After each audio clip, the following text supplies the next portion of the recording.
Great Pyramid of Giza, Egypt. Built around the years 2550 to 2490 BC from over 2.3 million limestone bricks, which each weigh 5,000 pounds. The Temple of Jupiter, Baalbek, Lebanon. This 9,000-year-old structure contains 3 of the largest monolithic stones in the world, each weighing approximately 1,000 tons. Pumapunku, Bolivia. Scattered on a high desert plateau are 100-ton precisely cut blocks which are at least 2,000 years old.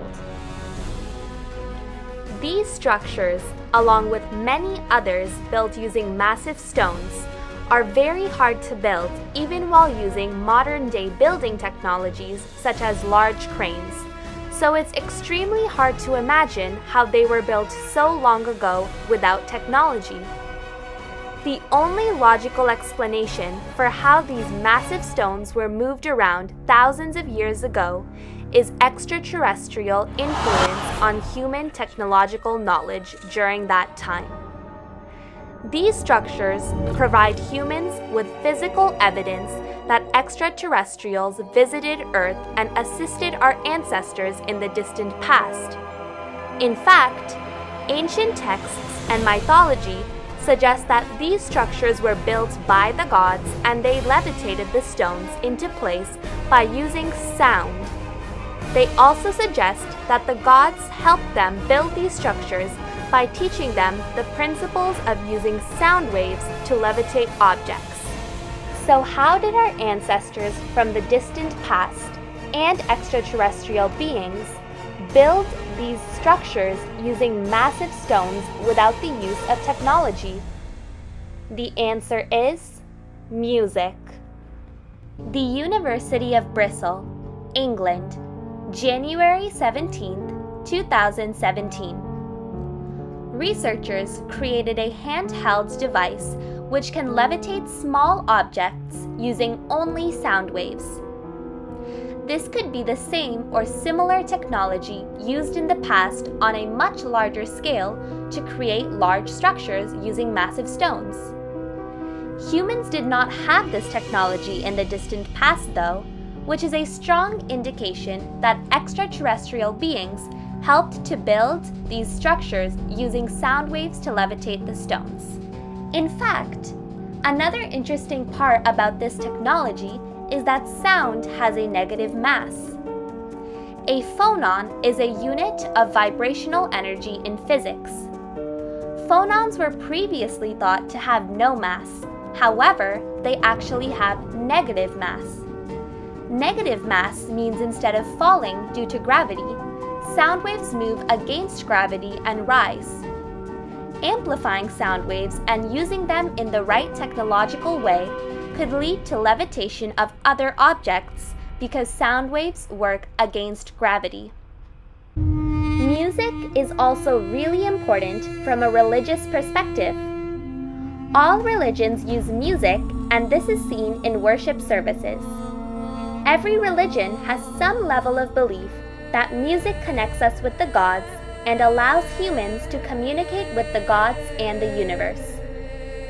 One example of this is Om. Om is a sacred sound and mantra in many religions, including Hinduism, Buddhism, and Sikhism. The universe resonates with the sound Om according to these religions. The concept of Om first appeared in the Vedas, which is the Hindu religious text, and according to this text, specific vibrations created through religious singing and prayer can connect directly with the gods.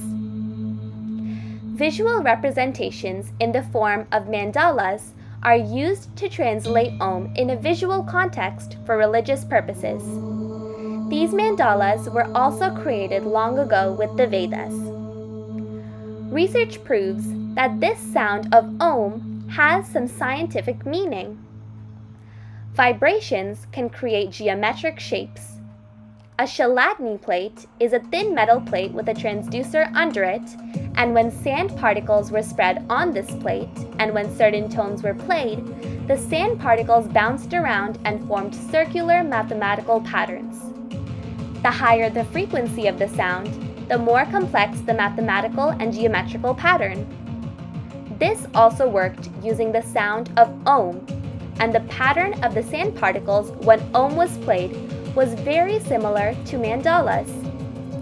The strange thing is that these mandala patterns, which were created by the sand particles, are found in many Hindu and other religious structures and texts, which were created long before modern technologies were developed to make these discoveries.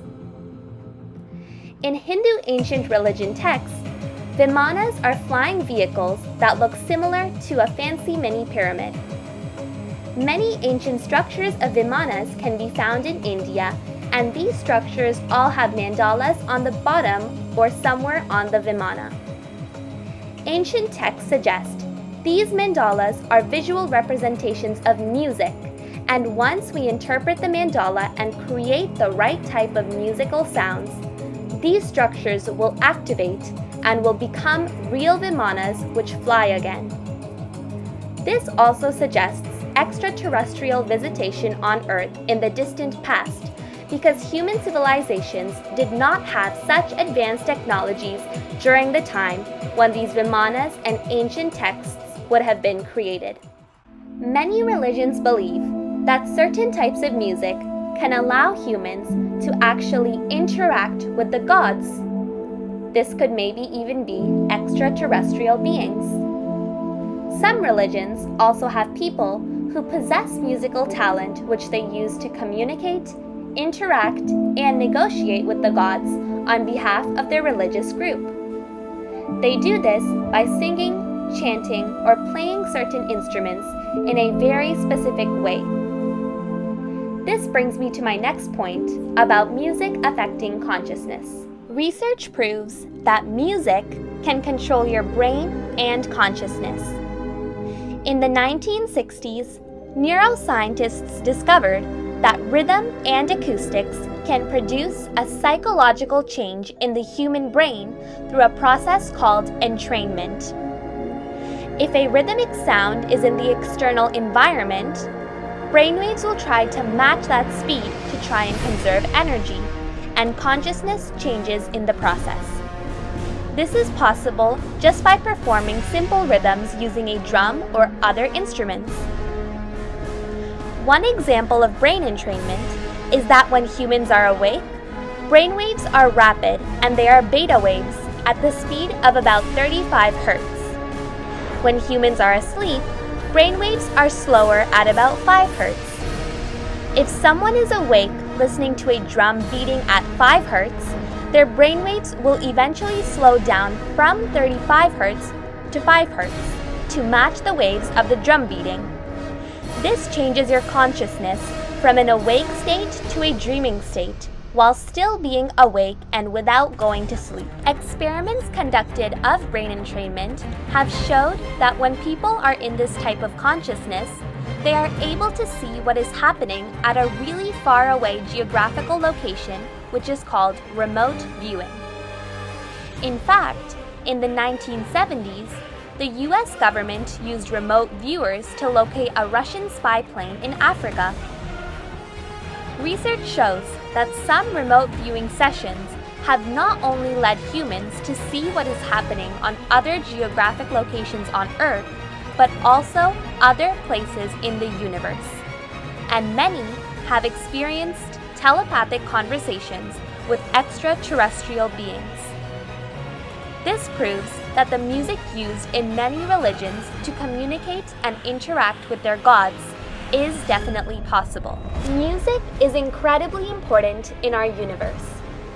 This video has explored the concepts of music's role in religions and cultures, music in the distant past which has shaped our universe, the incredible ancient structures built by levitating massive stones through the use of music, the effect that certain musical and rhythmic sounds can have on the human brain and consciousness, and most importantly, the possible musical link between humans and extraterrestrial beings in the universe.